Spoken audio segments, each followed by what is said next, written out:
Hello, everyone, and welcome to this session on keeping school attendance and admission registers. It's a frequently asked questions session reflecting on the questions that have come up most commonly from schools and local authorities in the first half term of the new School Attendance Pupil Registration England Regulations 2024.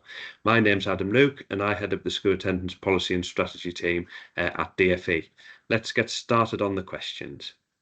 The first one then, when can the attendance register be amended? That's come up quite a bit from schools and local authorities so far. And in simple terms, the attendance register always has to be an accurate record of a pupil's attendance at the time that the register was taken. And that means in practice that the register should only routinely be amended where the reason for absence can't be established at the time that the register is taken and it's necessary to correct the entry afterwards. Occasionally, it might be necessary to make an amendment after that where you've spotted an inaccuracy in the recording and you've identified that something needs to be changed. You can go back and correct that too, but wherever amendments are made, all schools must ensure that the register still shows the original entry and the amended entry, the reason for that amendment, the date on which that amendment was made, and the name of the person in the school who made that amendment. All of that is set out in Regulation 6 of the School Attendance Pupil Registration England Regulations 2024, if you need to find more information. The second question is linked to this, and it's come up a lot so far in the first half term. What should be recorded in the attendance register when a pupil arrives at school after the register is closed? So schools should always have been discouraging late arrival and being alert to patterns of punctuality issues. All schools are expected to set out in their attendance policy the length of time that the register will be open. So that's the time from the taking of the register before it formally closes. And once it's formally closed, as has been the case under previous regulations, a pupil must be recorded as absent. So once you've set that out in your school attendance policy, that has to be the same for every pupil in every session. So you can't have a different register closing time for different year groups or different pupils within the school. It's the same for everybody, and it's the same for every session, regardless of whether that's a morning or an afternoon session. And the statutory guidance makes clear that for consistency and fairness for families across the country, that's no longer than 30 minutes. So where a pupil isn't present at the time the register is taken and they arrive before the register closes, so before the end of that 30 minutes, the L code is recorded to show that they were late after the register was taken but before it closed. If the register is closed and the reason wasn't known, code N is recorded to show that no reason was known at the time. If that child subsequently arrives in school after the register is closed, but before the end of that session, then the correct reason for absence is entered in the register for why they weren't in school face to face. So if they came into school after register closed because the child was having a medical appointment, code M is recorded. If there's an agreement from the school that they start slightly later because of a temporary part-time timetable, code C2 is recorded. If no other code is appropriate, so it doesn't meet one of the other definitions, then code U is recorded to reflect that the child arrived after the register closed, but within the session itself. Once you get to the end of the session and the child hasn't attended, then the usual absence procedures are followed. So when the when the reason for absence comes to light and is established, you record the correct reason for absence for that session. That can code N can stay on the child's record for 5 days, and at the end of that 5 days, if the reason for absence hasn't been established, code N is changed to code O. Next question. What code should be recorded for remote education? This is something that hasn't changed with the new pupil registration regulations. It's been set out in the department's guidance since 2022 on providing remote education, but pupils who are absent from school and receiving remote education still need to be recorded as absent for that session with the correct appropriate absence code to reflect why they're not in school face to face. So remote education itself isn't tracked in the school attendance register, but schools should still keep a record of and monitor pupils' engagement with that remote education so that you can credit pupils for their effort and that you know what education is being participated in. But as I say, it's not formally tracked in the register. Some people have asked, does that mean I can't provide remote education? Absolutely not. The department's really clear that any school may continue to provide remote education in line with the remote education guidance. We recognise the value that can add to pupils who wouldn't otherwise be able to access education, and where we're acting in the best interests of the child. And of course, schools and local authorities are always expected to provide support to pupils who are facing barriers to attendance. Remote education, if that's in the best interest of the child, can be that in cases. The definition, one of the questions that have come up a little bit is whether Code B or Code K can be used. They aren't appropriate. The definition of approved educational activity was strengthened in the new regulations following feedback from Ofsted, the Children's Commissioner, and following public consultation. And that is to make sure that Code B is only used where the activity is supervised by a person that's considered by the school to have the appropriate skills, training, experience and knowledge to make sure that activity happens and happens safely and fulfills its purpose. Supervision for the purpose of those regulations means physical supervision, so someone who meets that definition being in the same place as the pupil. And similarly for Code K, we expect the educational provision that's arranged by a local authority is physically supervised by someone that the local authority considers meets that definition, so they have the appropriate skills, training, experience and knowledge to ensure that the activity takes place safely and fulfills its original educational purpose. Next one is on Code Y6. One of the new codes. So Code Y6 is designed to be used in a scenario where the pupil's well enough to attend school. If they're ill and unwell and can't attend school, Code I is recorded, as always has been the case. But where that isn't the case, but there are government rules or guidance in place to limit the spread of infection or disease, such as those available during the pandemic, that say that they shouldn't attend, then Code Y6 is recorded. There's been lots of questions about what government guidance in that context means, and put simply, it means guidance that's from the Secretary of State for Health and Social Care, or his equivalent in Scotland, Wales, or Northern Ireland. And that, for example, doesn't include something like NHS guidance or information published by other non-governmental bodies. Code Y6 is also used, as I say, where legislation's in place, where it prevents a child from coming to school, like happened during the pandemic. Next one. Does attending an educational trip affect a pupil's attendance? Simple answer to that is no.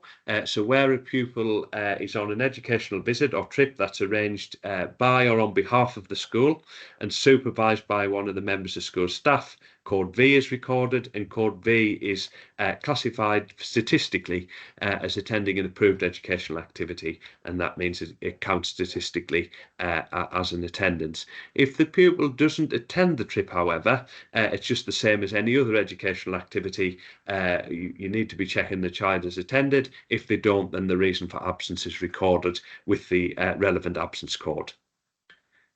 Next one on Code J1. Lots of questions on Code J1 that replaced the old J code. The definition of it hasn't changed, but the statistical meaning did change. And under the definition, Code J1 must only be used where the school's granted a leave of absence so that that pupil can attend an interview for employment or admission to another educational institution. So it's limited to interviews, as it always has been. That means things like open days, taster days, entrance exams are recorded with the correct code, and that will differ depending on the individual circumstances of those situations. So, for example, where a pupil's attending an open day with their parents, that's taking place in school time, and the school have given the parent permission to take the child out of school for that, that will be a leave of absence that the school's granted due to the exceptional circumstances of that case, and it will be recorded with Code C where the school's decided that that's appropriate. In a different scenario, so a transition day, for example, where a pupil's attending a day at their new school, and the existing school believes that that meets the definition of an approved educational activity because of the things I said in a couple of answers ago. It's delivered by somebody who is delivering education and meets the definition there. Then Code B may be appropriate in that individual case. Similarly, Code B may be appropriate where a pupil is attending another school to take part in an entrance exam, and it satisfies that criteria in their usual school's discretion. Next one, question 7. How should absence be recorded for pupils not of compulsory school age?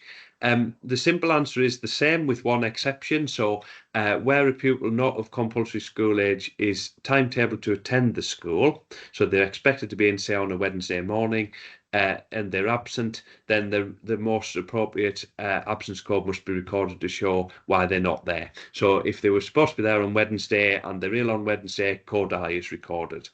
If they were supposed to be in on Thursday, but a leave of absence was granted due to exceptional circumstances, then code C is recorded. The only difference to compulsory school age pupils is that code X is used in circumstances where a pupil of non-compulsory school age is absent because they're not attending the school full time, and therefore their timetable doesn't require them to attend on a day. So, for example, in reception, if a child was attending 3 days a week at the beginning with agreement with the parent and the not expected to be in school on a Monday, say, code X can be recorded. Similarly, in a school-based sixth form, if they're expected to be in school every day except, say, a Wednesday afternoon, where the timetable says they can study elsewhere, then code X is recorded for that session. Next one on T code, lots of questions about the definition of T code. So code T is used to record a session where a mobile child is unable to attend the school because their parent is travelling in the course of their trade or business and their child is travelling with them. So it's about the mobility of the pupil. Other absence for mobile children is recorded with the appropriate code as it would be for any other pupil. So a child that meets the definition of a mobile child who is expected to be in school and they're ill on a given day, code I is recorded as with any other pupil. A mobile child, if you're wondering what that means, it's defined in the regulations and also set out in the statutory Working Together to Improve School Attendance guidance. But it means a child of compulsory school age who has no fixed abode and whose parent is engaged in trade or business of such a nature as requires them to travel from place to place. And one of the questions that's come out a lot on that definition is, what does no fixed abode mean? And so just to clarify that for everybody, no fixed abode means that someone either doesn't have a settled place where they can live full time, so they don't have a home, or they have a place where they can live full time and they have a home, but they spend substantial periods of the year not living there. And so a mobile child could be a child, for example, whose family travels all year round as part of their trade or business and they have no permanent address at all. But it could also include a child who does have a fixed place, perhaps a house, but does not live there for a substantial part of the year because their parent is engaged in a trade or business that requires them to travel for that substantial period of the year. That's it on the attendance register. Just a few on the admission register before we finish. So the first one on here is question 9. When is a child's name added to the admission register? So again, there's no change in the new set of regulations, but it's an area that people have asked questions on as they come to the regulations afresh. Before a pupil can be registered at a school, the parent or the prospective pupil, in fact, if they're old enough and they're above compulsory school age or will be before they join the school, must have accepted the offer, either by agreeing the starting day in advance or the pupil attending school on that day. And schools must therefore enter that pupil's name on the admission register on the first day that the school and the person with control of the pupil's attendance has agreed that the pupil will attend the school. So when they've accepted the school place and you've agreed a start date, that is the first day on which they're added to the attendance register. They become a pupil and they need to have attendance recorded for them. If no date has been agreed or notified, then the pupil's name must be entered on the first day that they attend the school. A name can't be added to the register if, for example, they've been given an offer but that place wasn't accepted, and they're not a pupil up until the point where that has been accepted and they're entered on the admission register. Names must be added at the beginning of or just before that first day, and as I say, that is on the attendance and admission registers so that attendance can be recorded from that day. A person, if you're wondering what a person with control of pupils' attendance means, as I say, usually that in the vast majority of cases that would be the pupil's parent. In a small number of cases that will be the pupil themselves if they're over compulsory school age or will be on the starting day. but there may also be a small number of cases in which that's another person, such as a governing body of a school, when they're requiring a pupil to attend another school in a offside direction to improve their behaviour. The start date could be agreed by that school. And linked to that, I suppose the question we've heard a lot is what happens if there's a duty to admit? So your school or setting has been named on a school attendance order or an education, health and care plan. What does that mean? When are they added? They're two separate things. So a duty to admit a pupil does not change the requirement for a parent to accept the school place and agree a starting date. If you have a duty to admit, you've got a responsibility to make a place available for that child, and then they must be added to the register in the usual way once the place has been accepted, either on or before the beginning of that first session that has been agreed as the start date, or the first day that they attend the school if a start date wasn't agreed. And then the final question, question 11, can a pupil's deletion from roll, so when you take the pupil off roll, can that be backdated to when they stopped attending the school?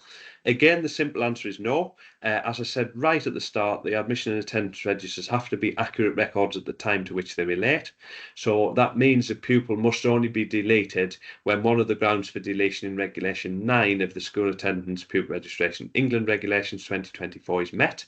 And that means it cannot be backdated to before that ground was met, just because the pupil, for example, stopped attending before that date.